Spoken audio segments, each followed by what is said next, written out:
Hello, everybody. Welcome to the Empressive channel. Recently, Amanda Seales sat down with Shannon Sharpe on his club Shay Shay show. Anytime somebody sits down with Shannon, you know some tea is about to be spilled and somebody is about to be exposed. Well, this interview was no different because Amanda Seales talked about her riff with her former boss and co-star from Insecure, Issa Rae. And her real issue was really with Issa Rae's publicist, Vanessa Anderson. Now, Amanda felt like Vanessa was being rude to her and she didn't like her. And Amanda tolerated it, but things really hit the fan when Amanda went to this Black Emmys party that was hosted by Vanessa. Amanda was actually invited as a +1. So she arrived at the party, but Vanessa had 4 security guards take her out of the party. And this, of course, infuriated Amanda, and she ranted about it online a few years ago. And after she ranted about this, she slowly started getting backlash from Black media, and she started getting blackballed from certain spaces, and she feels like Vanessa is the reason for this. Also, Amanda felt a way that Issa Rae didn't really step in to handle the situation soon enough. She felt like Issa didn't defend her or protect her at any point in time. Issa seemed to be pretty hands-off on the situation as a whole. There was a moment when Issa tried to intervene and she tried to get Amanda to talk to Vanessa. However, that didn't go well, and since then things were just awkward between them. I mean, truthfully, Issa is kind of awkward. I don't think she's the type to really want to entertain drama. She doesn't seem like a confrontational person, and on top of that, she's juggling so many different things. So she probably saw the issue between Amanda and her publicist as something trivial, and she's like, listen, I ain't got nothing to do with that. I'm not in any drama. Just leave me out of it, okay? But Amanda didn't like that. She felt like Issa didn't protect her, and she called her out on it on Club Shay Shay. And I said to Issa, like, I don't know what's going on with your publicist, but like she got something wrong. She got a problem with me. And she was like, that's between y'all. Okay. I said, well, it's not really between y'all because I don't have a problem with her. Right. But she seems to have a problem with me. And she was like, that's none of my business. Okay. Okay. At the end of season 1, I pulled Issa aside after this. I said, can we go to dinner? I want to take you to dinner. I took her to dinner. I said, I feel like you think I have something against you. And I don't know why you feel that way. Because we had been cool from even before this. Right. She was like, well, no, I said, I feel like you have something against me. And she said, well, I feel like you have something against me. And I was like, based on what? So I said, well, why? She said, well, I guess I was looking at you like your character. And so I said, you know what? So let's clean the slate, because that's not. I have nothing against you. I really don't. And if that came off, that was not my intention. But by the end of the show, there were just certain scenarios where I had to really always be the bigger person and be the balm to the situation. And then in season 5, she just came out of her face at me one time too many, and I just chose to stop being the bomb because the show was rapping. I just stopped communicating. Oh. She wasn't empowering to me. She didn't feel like she didn't feel like I deserved to be protected. I'm only giving I'm only giving a portion of the situation. Yeah. So, but that was my experience. Okay. So Amanda obviously felt like Issa didn't protect her in these situations. Now, I do find the conversation they had about not liking each other to be pretty interesting, because Amanda felt like Issa wasn't feeling her. Issa felt like Amanda wasn't feeling her. But how they handled the situation was interesting, because Issa never brought it up until Amanda invited her out and talked about it. So Amanda is the type to confront the problem head on, whereas Issa probably would let the problem slide under the rug. So they have a different way of handling conflict. Amanda is outspoken and she acts as an advocate for people. So in her mind, she kind of expected Issa to advocate for her. But Issa was too passive for her liking. She almost came off as nonchalant, and Amanda didn't like that because she felt like nobody was taking up for her. Even after that whole Emmys party incident, she came back on the set of Insecure and people were just icing her out. It was a very negative experience for her, and it took a while for Issa to even acknowledge it. Now we have to go back to shooting. Because at this time, it's just the women shooting. Everybody knows what's going on. They don't say nothing to me. And that's just fucking mean. So now we're on set, and I finally say to Issa, so were you just not going to talk about this? because it's now going on for 3 weeks and my mental health is suffering. Okay. And she's like, well, you know, like, what do you want to talk about? And I said, listen, like, this was a terrible experience. Right. This was terrible. And I like literally cried like face to face with her, like, this is terrible. And she's like, this is the first time she finally says, like, well, I'm sorry that happened to you. It took 3 conversations. And I said, well, you know, I'd like to talk to you further because I need you to speak to Vanessa. She is trying to ruin my career. She's like, I don't think so.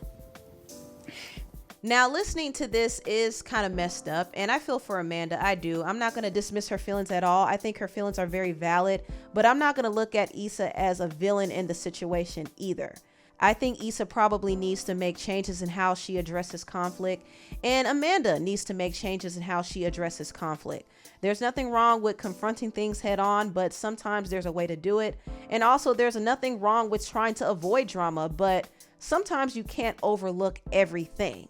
Now, I'm sure some of y'all have heard about this story because it was pretty big this week, but Megan Thee Stallion's former cameraman, Emilio Garcia, is suing Megan Thee Stallion for unpaid wages. And he's also accusing her of creating a toxic work environment and fat shaming him, and also having intercourse with another person in front of him against his will. Now, these are some pretty wild allegations, but I'm going to go through what the lawsuit said. It said on around June 2022, plaintiff was traveling on tour with Stallion in Ibiza, Spain. After a night out, plaintiff, who was Emilio, Stallion, and 3 other women were riding in an SUV together. Suddenly, Stallion and one of the other women started having sex right beside the plaintiff. Plaintiff could not get out of the car as it was both moving and he was in the middle of nowhere in a foreign country. Plaintiff was embarrassed, mortified, and offended throughout the whole ordeal. The following day, Stallion inquired whether plaintiff was in the SUV the previous night. Plaintiff confirmed that he was in the SUV. Subsequently, Stallion instructed, "Don't ever discuss what you saw." Stallion berated and directed her fat shaming comments toward plaintiff, such as "fat B," "spit your food out," and "you don't need to be eating." Those are some pretty wild allegations. Now, I do think Emilio needs to back up some of these allegations with proof, because it's just not going to land if he doesn't have any proof to back it up. But I'm not going to dismiss these allegations so easily, because I do think Megan has a bad habit of blurring the professional lines with people who work with her. I mean, there was a video of her grinding on her hairstylist Kalon, and he didn't seem to mind, but that is still very unprofessional, and she shouldn't cross those type of boundaries with somebody who works for her. But it comes to show you where her mind is at when it comes to things like this. She sees her employees as her friends, and she doesn't think twice about getting drunk in front of them, grinding on them, doing other sexual things. Like, it's nothing to her because she looks at them like her friends instead of her workers. And some of the responsibility has to fall on her employees as well, because they entertain it too. They do. But Megan has to be very careful, because her behavior can easily be perceived as harassment and even assault. But see, she doesn't get that. So she does things that she shouldn't do around them, like allegedly getting her freak on in front of her cameraman. That's highly unprofessional, highly inappropriate. It doesn't matter if he was just a friend. That's not cool to allegedly be having intercourse in front of somebody without their consent. That's wild. And she allegedly was fat shaming Emilio and creating a toxic work environment. I mean, a few of these allegations sound similar to the allegations that were brought against Lizzo, except Lizzo wasn't busting it wide open in front of her employees, you know, but she still was canceled. People didn't give her a chance to defend herself, which I do find interesting, because I see more people coming to Megan's defense, but they didn't show the same energy to Lizzo, which actually proved my point that I made in another video. I said the reason why Lizzo got canceled is because people don't like her. People only protect people they like. And Megan seems to be more liked and more protected by certain groups of people than Lizzo is. So I do find that to be very interesting. Now, let me get back to the lawsuit. This is what was also said.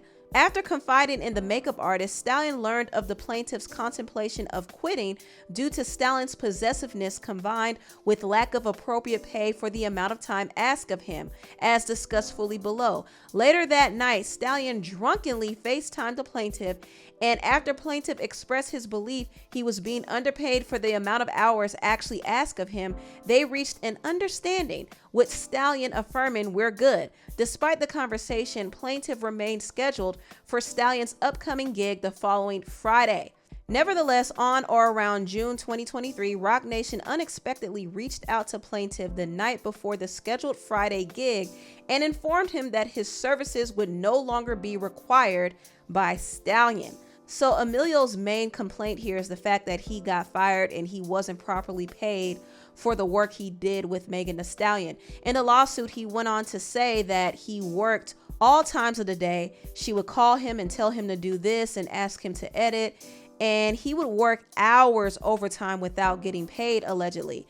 And his work hours weren't properly recorded because he was misclassified as an independent contractor instead of an employee of a company. The lawsuit said as a personal cameraman, plaintiff was forced to take on a myriad of duties and work much longer hours. Specifically, plaintiff worked in excess of 50 hours under the close scrutiny and explicit discretion of Stallion, who continuously contacted plaintiff at all hours, directing him to brainstorm TikTok videos, to edit content that plaintiff had not captured, and complete various assignments. For all relevant time, Stallion controls and directs the performance of the plaintiff's work, who does not provide personal cameraman services independently of his relationship with Stallion. Stallion specifically told plaintiff that he was not allowed to service any other client other than herself on more than one occasion. On multiple occasions, Stallion explicitly directed plaintiff not to engage with other clients, expressing possessiveness over the client's services as her personal cameraman. This exclusivity requirement meant that plaintiff was unable to offer his filming services to any other clients while working with Stallion. Now, this is interesting because I do remember when Megan Thee Stallion had a riff with her former hairstylist Jonathan, and I do think it was over the fact that he wanted to branch out and take in more clients, but Megan allegedly didn't like that. However, Jonathan didn't want to be known as just Megan Thee Stallion's hairstylist. The only reason me and Megan not working together, I'm not doing Megan her right now, is because I'm a hustler. We both from Dallas. We both on our come up. So at the end of the day, I can't stop my grind when we both trying to grow and just be dedicating myself to Megan. No, because at the end of the day, I don't want to be just known as Megan herself. Now, Jonathan was able to branch out and get his own clients at the expense of his professional relationship with Megan. However, it was pretty hard for Emilio to branch out because people saw him as just Megan's cameraman, and that's kind of how Megan wanted it, allegedly. He said in his Facebook post, "Over the last 5 years, I sacrificed and went through a lot. If you know, you know. I had one main client and made time for local clients when my schedule allowed me to. With that, I lost out on a lot of opportunities, local and within the industry, because people thought I was exclusive to one person or they never knew when I was in town." He also said the CEO of Roc Nation, Desiree Perez, altered his pay and made him receive a lot less than what he was owed. And he even liked this tweet that Nicki posted, hinting that Desiree was behind him getting fired. So there's a lot of things going on, and some people might say that Emilio is only bringing this lawsuit against Megan because he's mad that he no longer works with her. I could see how he would be disgruntled about that because that was his main stream of income at one point. But I don't think he has any real interest in working with Megan anymore at this point. I mean, he claimed that the work environment was toxic and stressful for him, and he wants to get compensated for all of the unpaid work he did. However, Megan's legal team is clapping back at Emilio, and they're basically saying that this is a money grab and it has nothing to do with harassment, and they will deal with this in court. So who knows, maybe they might quietly settle to shut him up, or maybe they won't pay him at all because he's going up against a heavyweight. Megan's lawyer is Alex Spiro. He represents Roc Nation and Jay-Z. So we all know how that's going to end. I mean, this lawyer is going to find loopholes in this lawsuit if possible. So if Emilio doesn't have substantial evidence to back up his claims, this lawsuit can possibly be thrown out.